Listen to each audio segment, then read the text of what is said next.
നമസ്കാരം. ഞാൻ റീസെന്റ് വാങ്ങിയ മാക്ബുക്ക് ആണ്. മാക്ബുക്ക് വാങ്ങിയപ്പോൾ അതിനോടൊപ്പം തന്നെ ഒരു USB ഹബ് കൂടെ വാങ്ങി. കാരണം വേറൊന്നുമല്ല, ഇതിൽ ആവശ്യത്തിനുള്ള പോർട്സും കാര്യങ്ങളൊന്നും അവൈലബിൾ അല്ല. ഇപ്പോൾ ഒരു പെൻഡ്രൈവ് കണക്ട് ചെയ്യണമെന്നുണ്ടെങ്കിൽ USB-A ടൈപ്പ് പോർട്സ് ഒന്നും ഇതിൽ അവൈലബിൾ അല്ല. അപ്പം ഒരു USB ഹബ് ഉണ്ടെങ്കിൽ ഒരു പരിധി വരെ നമുക്ക് ആ പ്രശ്നം പരിഹരിക്കാമെന്നാണ് ഞാൻ ഇത് വാങ്ങിയത്. അപ്പോൾ വാങ്ങി ഇതൊക്കെ വെച്ച് ഉപയോഗിക്കാൻ തുടങ്ങിയപ്പോൾ എനിക്ക് കാര്യം മനസ്സിലായി, ഇതിലും എന്റെ പ്രോബ്ലം സോൾവ് ആകത്തില്ല. അപ്പോൾ ഇതിനേക്കാളും കുറച്ചുകൂടെ ബെറ്റർ ആയിട്ടുള്ള എന്തെങ്കിലും വാങ്ങിയെങ്കിൽ ഈ കണക്ടിവിറ്റിയുടെ ഇഷ്യൂസ് സോൾവ് ആകത്തുള്ളൂ എന്ന് മനസ്സിലാക്കിയപ്പോൾ ഞാൻ പുതിയൊരു പ്രൊഡക്റ്റ് ബൈ ചെയ്തു. അതാണ് ഇന്നത്തെ വീഡിയോയിൽ ഞാൻ നിങ്ങൾക്ക് പരിചയപ്പെടുത്താനായിട്ട് പോകുന്നത്. ഇതാണ് ആ item 21-in-1 Thunderbolt 4 docking station. 21 ports ഇത് ലഭിക്കുന്നുണ്ട്. അപ്പൊ ഇങ്ങനൊരു ഡോക്കിംഗ് സ്റ്റേഷൻ ഉണ്ടെന്നുണ്ടെങ്കിൽ പിന്നെ കണക്ടിവിറ്റിയുടെ കാര്യത്തിൽ കൂടുതൽ ചിന്തിക്കേണ്ട കാര്യമൊന്നുമില്ല. എല്ലാ കാര്യങ്ങളും ഇത് ഉപയോഗിച്ചുകൊണ്ട് തന്നെ നമുക്ക് ചെയ്യാനായിട്ട് സാധിക്കും. അപ്പോൾ ഒരു ഡോക്കിംഗ് സ്റ്റേഷനും ഇതേപോലെ USB ഹബ്ബും തമ്മിലുള്ള വ്യത്യാസം എന്താണെന്ന് ചോദിച്ചു കഴിഞ്ഞാൽ, USB ഹബ്ബ് പോർട്ടബിൾ ആണ്, നമുക്ക് എവിടെ വേണമെന്നുണ്ടെങ്കിലും കൊണ്ടുപോകാം. പക്ഷേ കണക്ടിവിറ്റിയുടെ കാര്യത്തിൽ വളരെ ചോകമായിരിക്കും. വളരെ ലിമിറ്റഡ് ആയിട്ടുള്ള കണക്ടിവിറ്റി മാത്രമേ USB ഹബ്ബിലുള്ളൂ. പക്ഷേ നമ്മളൊരു ഡോക്കിംഗ് സ്റ്റേഷനിലേക്ക് വരുന്നുണ്ടെങ്കിൽ ഇത് പോർട്ടബിൾ അല്ല, കുറച്ച് വലിപ്പമുണ്ട്, സാമാന്യം നല്ല വെയിറ്റും ഉണ്ട്. പക്ഷേ കണക്ടിവിറ്റിയുടെ കാര്യത്തിൽ ഡോക്കിംഗ് സ്റ്റേഷനിലേക്ക് വരുമ്പോൾ ഒന്നും പറയാനില്ല, കിടിലാണ്. ഇഷ്ടം പോലെ പോർട്സ് ഇതിൽ അവൈലബിൾ ആയിരിക്കും. അതേപോലെ തന്നെ high speed data transferring supported ആണ്. ലാൻഡ് കേബിൾ കണക്ട് ചെയ്യാൻ തണ്ടർബോൾട്ട് പോർട്ട് ഇതിൽ അവൈലബിൾ ആണ്. അങ്ങനെ കുറെ കാര്യങ്ങളുണ്ട്, എല്ലാം പറഞ്ഞുതരാം. വീഡിയോ സ്കിപ്പ് ചെയ്യാറ് അവസാനം വരെ കാണുക. ഒപ്പം തന്നെ വീഡിയോ ഒന്ന് ലൈക്ക് ചെയ്തേക്കുക. അപ്പോൾ നമുക്ക് ഇത് ആദ്യം ഒന്ന് അൺബോക്സ് ചെയ്യാൻ, ഞാൻ ഓൾറെഡി ഈ പ്രോഡക്റ്റ് അൺബോക്സ് ചെയ്ത് ഉപയോഗിക്കാൻ തുടങ്ങി. എന്നാലും നിങ്ങൾക്ക് ബോക്സിൽ എന്തൊക്കെ ഐറ്റംസ് വന്നിട്ടുണ്ടെന്നുള്ള കാര്യം ഒന്ന് കാണിച്ചു തരാം. ഇങ്ങനെ ഒരു ബോക്സിലാണ് ഈ പ്രോഡക്റ്റ് റിസീവ് ആയത്. ബോക്സ് ഓപ്പൺ ആക്കുന്ന സമയത്ത് ആദ്യം ലഭിക്കുന്ന നമ്മുടെ ഡോക്കിംഗ് സ്റ്റേഷൻ ആണ്. അടുത്തത് 240 വോൾട്ട് DC പവർ സപ്ലൈ ആണ്. ഇതിനൊപ്പം Type-C to Type-C ഒരു ഡേറ്റ കേബിളും ഉണ്ട്. പിന്നെ ഒരു യൂസർ ഗൈഡുമാണ് ബോക്സിൽ ലഭിച്ചത്. ഓക്കെ, അപ്പൊ ഇതാണ് നമ്മുടെ Thunderbolt 4 ഡോക്കിംഗ് സ്റ്റേഷൻ. ആദ്യം നമുക്ക് ഇതിന്റെ ഫിസിക്കൽ ഓവർവ്യൂ നോക്കാം. രണ്ട് വശങ്ങളിലും ഇതേപോലെയുള്ള സെയിം ഡിസൈൻ ആണ് നൽകിയിരിക്കുന്നത്. ഇതാണ് ഇതിന്റെ ഫ്രണ്ട് സൈഡ്, ഇത് ബാക്ക് സൈഡ്. ഫ്രണ്ട് സൈഡും ബാക്ക് സൈഡും ഐഡന്റിഫൈ ചെയ്യാൻ വലിയ ബുദ്ധിമുട്ടൊന്നുമില്ല. ഫ്രണ്ടിലായിട്ട് പവർ ബട്ടൺ നൽകിയിട്ടുണ്ട്. ഇത് നോക്കി നമുക്ക് ഫ്രണ്ട് ഏതാ ബാക്ക് ഏതാണെന്ന് മനസ്സിലാക്കാനായിട്ട് സാധിക്കും. ഇതിന്റെ മുകൾ ഭാഗത്തായിട്ട് നോക്കി ഇവിടെ ഇതിന്റെ ബ്രാൻഡിങ്ങും കാര്യങ്ങളും ഒക്കെ നൽകിയിട്ടുണ്ട്. ബോട്ടം സൈഡിലേക്ക് വരികയാണെന്നുണ്ടെങ്കിൽ ഇതേപോലെ ഒരു സ്റ്റിക്കർ ഒക്കെ കൊടുത്തിട്ടുണ്ട്. അത് മാറ്റി കഴിയുമ്പോൾ ഇതേപോലെ ഒരു റബ്ബർ പാഡിങ് നൽകിയിട്ടുണ്ട്. എവിടെയെങ്കിലും വെക്കുന്നുണ്ടെങ്കിൽ നല്ല ഗ്രിപ്പ് കിട്ടാൻ വേണ്ടിയാണ് ഈ റബ്ബർ പാഡിങ് നൽകിയിരിക്കുന്നത്. ഇനി നമുക്ക് മെയിൻ ആയിട്ട് ഇതിന്റെ മറ്റ് ഫീച്ചേഴ്സിലേക്ക് കടക്കുകയാണെന്നുണ്ടെങ്കിൽ ഫ്രണ്ടിൽ ഈ കാണുന്നതാണ് ഇതിന്റെ പവർ ബട്ടൺ. സിംഗിൾ പ്രസ്സിൽ നമുക്ക് പവർ ഓൺ പവർ ഓഫ് ചെയ്യാനായിട്ട് സാധിക്കും. അതിന് താഴെ 10 Gbps വരെ സപ്പോർട്ടഡ് ആയിട്ടുള്ള 2 Type-C USB പോർട്ടുകൾ നൽകിയിട്ടുണ്ട്. അതിന് താഴെ വീണ്ടും 2 Type-A പോർട്ടുകൾ നൽകിയിട്ടുണ്ട്. ഇതും 10 Gbps വരെ സപ്പോർട്ടഡ് ആണ്. മുകളിലായിട്ട് നമുക്ക് SD കാർഡ് ഇടാനുള്ള പോർട്ടും TF കാർഡ് ഇടാനുള്ള പോർട്ടും കാണാനായിട്ട് സാധിക്കും. ഈ കാണുന്നത് 3.5 mm ഹെഡ്ഫോൺ കണക്ടർ ആണ്. അതിന് താഴെയായിട്ട് 30 വാട്ട്സിന്റെ PD ഫാസ്റ്റ് ചാർജിംഗ് പോർട്ട് ഉണ്ട്. ഇത് നമുക്ക് ആൻഡ്രോയിഡും അതേപോലെ ടാബ്ലറ്റ്സും ഒക്കെ ചാർജ് ചെയ്യാനായിട്ട് ഉപയോഗിക്കാം. ഈ പോർട്ടിലും ഡേറ്റ ട്രാൻസ്ഫർ 10 Gbps സപ്പോർട്ടഡ് ആണ്. ഇതിന് താഴെയായിട്ട് 2 USB 2.0 പോർട്ടുകൾ നൽകിയിട്ടുണ്ട്. ഇതിന്റെ മാക്സിമം സ്പീഡ് 480 Mbps ആണ്. അപ്പൊ ഈ പോർട്ടിലൊക്കെ നമുക്ക് പെൻഡ്രൈവ് ഒക്കെ കണക്ട് ചെയ്ത് യൂസ് ചെയ്യാനായിട്ട് സാധിക്കും. ഈ 10 Gbps സപ്പോർട്ടഡ് ആയിട്ടുള്ള Type-C പോർട്ടുകൾ നമുക്ക് ചാർജിങ്ങിന് വേണ്ടി ഉപയോഗിക്കാം. നമ്മുടെ കയ്യിലുള്ള ഇയർബഡ്സും സ്മാർട്ട് വാച്ചും ഒക്കെ ഈ പോർട്സ് ഉപയോഗിച്ചുകൊണ്ട് ചാർജ് ചെയ്യാൻ സാധിക്കും. ഈ പോർട്ടുകളും 7.5 വാട്ട്സ് സപ്പോർട്ടഡ് ആണ്. ഇനി നമ്മൾ ഇതിന്റെ ഓപ്പോസിറ്റ് സൈഡിലേക്ക് വരുമ്പോൾ, അതായത് ഇതിന്റെ ബാക്ക് സൈഡ് ആണത്. ബാക്ക് സൈഡിലേക്ക് വരുമ്പോൾ ഇവിടെയും ഇഷ്ടം പോലെ പോർട്സ് ആണുള്ളത്. ഇവിടെ ആദ്യം കാണാൻ സാധിക്കുക 10 Gbps സപ്പോർട്ടഡ് ആയിട്ടുള്ള ഒരു പോർട്ടാണ്. അതിന് താഴെയായിട്ട് ഒരു 3.5 mm മൈക്ക് ഓഡിയോ ഇൻപുട്ട് പോർട്ടാണ്. അതിന് താഴെ വീണ്ടും ഒരു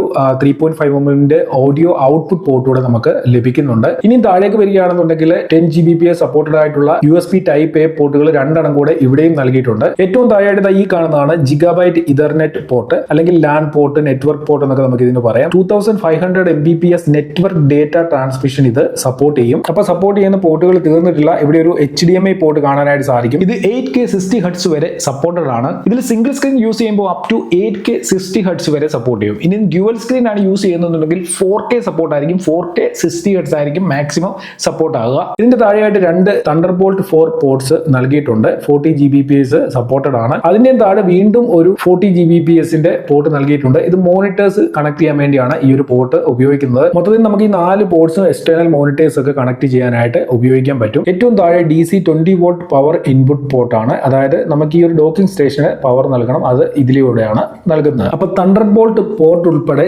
21 പോർട്സ് ആണ് നമുക്ക് ഈ ഒരു ഡോക്കിംഗ് സ്റ്റേഷനിൽ ലഭിക്കുന്നത്. അപ്പൊ ഇങ്ങനെ ഒരു ഡോക്കിംഗ് സ്റ്റേഷന്റെ ആവശ്യം എന്താണ്? ഒരു USB ഹബിൽ ഈ കാര്യങ്ങളൊക്കെ ചെയ്യാൻ പറ്റത്തില്ല എന്ന് നിങ്ങൾ ചിന്തിക്കുന്നുണ്ടെങ്കിൽ, പേഴ്സണലി എനിക്ക് USB ഹബിൽ എല്ലാ കാര്യങ്ങളും മാനേജ് ചെയ്യാനായിട്ട് പറ്റത്തില്ലായിരുന്നു. അതിന്റെ കാരണം എന്ന് വെച്ച് കഴിഞ്ഞാൽ എനിക്ക് മൾട്ടിപ്പിൾ മോണിറ്റൈസും കാര്യങ്ങളും ഒക്കെ കണക്ട് ചെയ്യേണ്ടത് കൊണ്ട് തന്നെ ഒരു ഡോക്കിംഗ് സ്റ്റേഷന്റെ ആവശ്യം ഉണ്ടായിരുന്നു. അപ്പൊ നിങ്ങൾക്ക് ഇപ്പം ട്രേഡിംഗ് പോലുള്ള കാര്യങ്ങൾ ചെയ്യുന്നവർ, എഡിറ്റിംഗ് ചെയ്യുന്നവർ, അങ്ങനെയൊക്കെയുള്ള വർക്കുകൾ ചെയ്യുന്നവർക്ക് ഒരേ സമയം മൾട്ടിപ്പിൾ മോണിറ്റേഴ്സ് ഉപയോഗിക്കേണ്ടവരാണെന്നുണ്ടെങ്കിൽ തീർച്ചയായിട്ടും ഒരു ഡോക്കിംഗ് സ്റ്റേഷൻ ഉണ്ടെങ്കിൽ വളരെ ഈസി ആയിട്ട് ഈ കാര്യങ്ങളൊക്കെ നിങ്ങൾക്ക് ചെയ്യാനായിട്ട് സാധിക്കും. അപ്പോൾ ഒരു ഡോക്കിംഗ് സ്റ്റേഷൻ വാങ്ങാൻ പ്ലാൻ ചെയ്തപ്പോൾ ഞാൻ കുറെ ബ്രാൻഡുകളുടെ കുറെ പ്രൊഡക്റ്റുകളുടെ റിവ്യൂസ് ഇങ്ങനെ ചെക്ക് ചെയ്ത് നോക്കിയിരുന്നു. അതിൽ എനിക്ക് ഏറ്റവും ഇൻട്രസ്റ്റിംഗ് ആയി തോന്നിയ ഈ ഒരു പ്രൊഡക്റ്റ് ആണ്. കാരണം ഇതിൽ 21 പോർട്സ് നമുക്ക് ലഭിക്കുന്നുണ്ട്. നമ്മളൊരു ഡോക്കിംഗ് സ്റ്റേഷൻ വാങ്ങിയതിന് ശേഷം പിന്നെ അത് എക്സ്റ്റെൻഡ് ചെയ്യാനൊന്നും പറ്റത്തില്ല. അപ്പൊ മാക്സിമം ഏറ്റവും പോർട്സ് അവൈലബിൾ ആയിട്ടുള്ള ഒരു ഡോക്കിംഗ് സ്റ്റേഷൻ തന്നെ വാങ്ങുകയാണെന്നുണ്ടെങ്കിൽ അത് കുറെ കാലം നമുക്ക് ഉപയോഗിക്കാനായിട്ട് സാധിക്കും. ഈ ഒരു ഡോക്കിംഗ് ഡോക്കിംഗ് സ്റ്റേഷനിൽ മറ്റൊരു പ്രത്യേകത എന്ന് വെച്ച് കഴിഞ്ഞാൽ ഇതിലെ എല്ലാ കാര്യങ്ങളും ഏറ്റവും ടോപ്പ് ആൻഡ് ലെവലിലുള്ള കാര്യങ്ങളാണ്. നമുക്ക് ഇതിൽ 8K 60 Hz വരെ എക്സ്റ്റേണൽ മോണിറ്റർ കണക്ട് ചെയ്യാൻ പറ്റും. 2 തണ്ടർബോൾട്ട് പോർട്ടുകളുണ്ട്, LAN പോർട്ട് ഉണ്ട്. അതേപോലെ തന്നെ കോണ്ടന്റ് ക്രിയേറ്റേഴ്സിനൊക്കെ വളരെ യൂസ്ഫുൾ ആകുന്ന ഒരു പോർട്ടാണ് ഈ SD കാർഡ് ഇടാനുള്ള പോർട്ട്. TF കാർഡ് നമുക്ക് ഇടാനായിട്ട് സാധിക്കും. പിന്നെ സിമ്പിൾ ക്ലിക്കിൽ ഡോക്കിംഗ് സ്റ്റേഷൻ ഓൺ ഓഫ് ചെയ്യാനുള്ള ബട്ടണും കാര്യങ്ങളും ഒക്കെ ഇതിൽ നൽകിയിട്ടുണ്ട്. അപ്പൊ ഇത്രയും ഫീച്ചേഴ്സും പോർട്സും ഒക്കെ ഉള്ള ഈ ഒരു ഡോക്കിംഗ് സ്റ്റേഷന്റെ സൈസ് നോക്കി കഴിഞ്ഞാൽ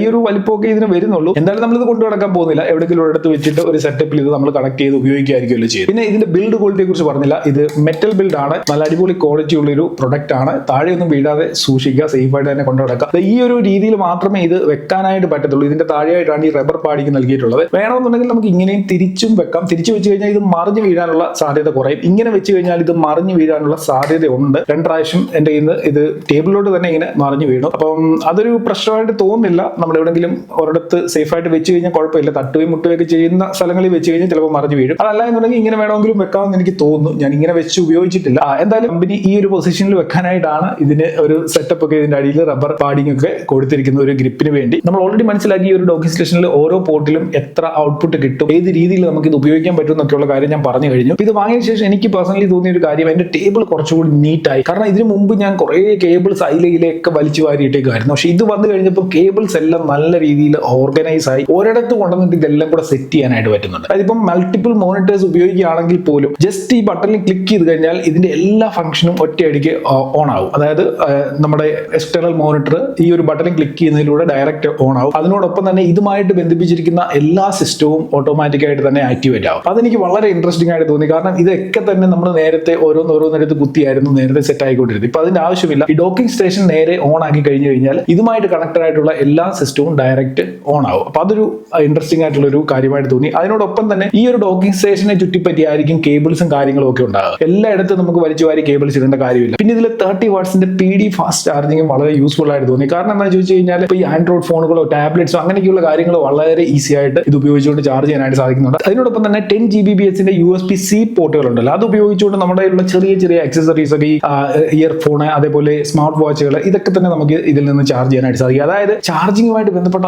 എല്ലാ സംഭവങ്ങളും ഈ ഒരു ഡോക്കിംഗ് സ്റ്റേഷൻ്റെ ഉള്ളിൽ വെച്ച് തന്നെ നമുക്ക് ചെയ്യാം. ഡേറ്റ ട്രാൻസ്ഫറിങ്ങിന്റെ കാര്യത്തിലും ഒരു രീതിയിലുള്ള പ്രശ്നം ഉണ്ടാകത്തില്ല. നമുക്ക് മാക്സിമം ഹൈ സ്പീഡ് ഡേറ്റ ട്രാൻസ്ഫറിങ്ങും ഈ ഒരു ഡിവൈസിലൂടെ നമുക്ക് സാധിക്കുന്നതാണ്. അതിനോടൊപ്പം 2 USB 2.0 പോർട്സും നൽകിയിട്ടുണ്ട്. ഇതിന്റെ പ്രയോജനം എന്ന് വെച്ച് കഴിഞ്ഞാൽ നമുക്ക് വലിയ ട്രാൻസ്ഫറിംഗ് സ്പീഡ് ഒന്നും ആവശ്യമില്ലാത്ത ഡിവൈസുകൾ ഇതിൽ കണക്ട് ചെയ്യാം. ഉദാഹരണത്തിന് പെൻ ഡ്രൈവ് ഒക്കെ നമുക്ക് ഇവിടെ കണക്ട് ചെയ്തുകൊണ്ട് ഉപയോഗിക്കാനായിട്ട് സാധിക്കും. അപ്പൊ അങ്ങനെ നോക്കുമ്പോൾ വളരെ യൂസ്ഫുൾ ആയിട്ടുള്ള ഇൻട്രസ്റ്റിംഗ് ആയിട്ടുള്ള ഒരു പ്രൊഡക്റ്റ് ആണിത്. ഓഫീസ് അല്ലെങ്കിൽ സ്റ്റുഡിയോ ഇങ്ങനെയൊക്കെയുള്ള സെറ്റപ്പുകളിൽ നിങ്ങൾക്ക് വളരെ ഓർഗനൈസ്ഡ് ആയിട്ടുള്ള ഒരു സിസ്റ്റം നിങ്ങൾക്ക് ക്രിയേറ്റ് ചെയ്തെടുക്കാനായിട്ട് ഈ ഒരു മിഷൻ ഉപയോഗിച്ച് സാധിക്കുന്നതാണ്. വീഡിയോ ഡിസ്ക്രിപ്ഷനിൽ ഈ ഒരു പ്രൊഡക്റ്റ് ബൈ ചെയ്യാനുള്ള ലിങ്ക് കൊടുത്തിട്ടുണ്ട്. അവിടെ നിങ്ങൾക്ക് ആവശ്യമുള്ളവർക്ക് പർച്ചേസ് ചെയ്യാം. ഏകദേശം 15,000 തൊട്ട് 20,000 രൂപ വരെയാണ് ഈ ഒരു ഡോക്കിംഗ് സ്റ്റേഷന്റെ വില. വീഡിയോ ഡിസ്ക്രിപ്ഷനിൽ ഞാൻ ലിങ്ക് കൊടുത്തിട്ടുണ്ട്. ആ ലിങ്കിൽ ക്ലിക്ക് ചെയ്താണ് നിങ്ങൾ പർച്ചേസ് ചെയ്യുന്നതെന്നുണ്ടെങ്കിൽ ഈ സ്ക്രീനിൽ കാണുന്ന കൂപ്പൺ കോഡുകൾ ഉപയോഗിച്ച് കഴിഞ്ഞാൽ നിങ്ങൾക്ക് കുറച്ചുകൂടി നല്ല ഡിസ്കൗണ്ടിൽ ഈ ഒരു പ്രൊഡക്റ്റ് ബൈ ചെയ്യാനായിട്ട് സാധിക്കും. അപ്പൊ എക്സൈസ് എന്ന് പറഞ്ഞ ഈ ഒരു ബ്രാൻഡിന്റെ കുറെ പ്രൊഡക്റ്റുകൾ അവൈലബിൾ ആണ്. ഇവരുടെ ഒഫീഷ്യൽ വെബ്സൈറ്റിൽ ചെന്ന് കഴിഞ്ഞാൽ നിങ്ങൾക്ക് ഇതൊക്കെ കാണാനായിട്ട് സാധിക്കും. അപ്പൊ അതിൽ കുറച്ച് പ്രൊഡക്റ്റുകളുടെ ലിങ്ക് ഞാൻ ഡിസ്ക്രിപ്ഷനിൽ കൊടുത്തേക്കാം. ഇതിനേക്കാളും വില കുറവിൽ നിങ്ങൾക്ക് ഡോക്കിംഗ് സ്റ്റേഷൻ വേണമെന്നുണ്ടെങ്കിൽ അങ്ങനെയുള്ള പ്രൊഡക്റ്റുകളുടെ ലിങ്ക് കൂടെ ഞാൻ ഡിസ്ക്രിപ്ഷനിൽ കൊടുത്തേക്കാം. അതിനോടൊപ്പം തന്നെ എന്റെയൊക്കെ കൂപ്പൺ കോഡ് കൂടെ കൊടുക്കുന്നുണ്ട്. അപ്പൊ നിങ്ങൾക്ക് ഏറ്റവും കുറഞ്ഞ വിലയിൽ ഏറ്റവും നല്ല ഡിസ്കൗണ്ടിൽ